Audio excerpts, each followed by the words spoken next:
Hoy desde EH Bildu Santurtzi hemos registrado en el SAC 14 proyectos que son susceptibles de optar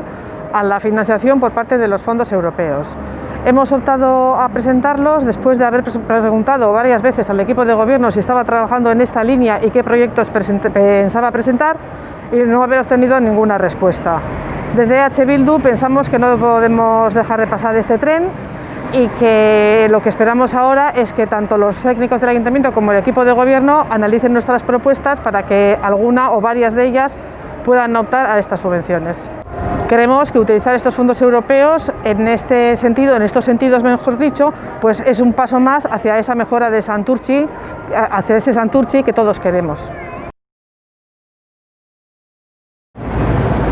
Estos 14 proyectos que presentamos están englobados en 3 bloques, que son los 3 objetivos que desde instituciones europeas se han marcado para la recuperación post-COVID. En el primer bloque, en el de transición ecológica, tenemos 7 proyectos, de los que caben destacar la descontaminación del lindano de la escombrera de Cheuli y el arroyo Bayonti, el posible traslado del astillero Zamacona a terrenos de la Autoridad Portuaria de Bilbao, alejando así un importante foco de ruido del núcleo urbano y ganando terreno de contacto con la mar,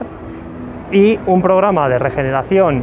de fachadas de edificios de más de 50 años para mejorar su eficiencia energética. En el bloque de transición digital proponemos mejorar la conectividad de Internet a los centros de primaria del municipio, así como dotar también de equipos y conectividad a los hogares más vulnerables de su alumnado. También proponemos la digitalización del tejido asociativo y comercial de Santurtzi. Para terminar, en lo referente a resiliencia socioeconómica, planteamos un centro logístico para ayudar al pequeño comercio en dar un servicio a domicilio y también incluir para estos fondos europeos en la mejora arquitectónica y de regeneración social a las barriadas de Mendialde, El Burgo, Bullón, Ollancas y San Juan.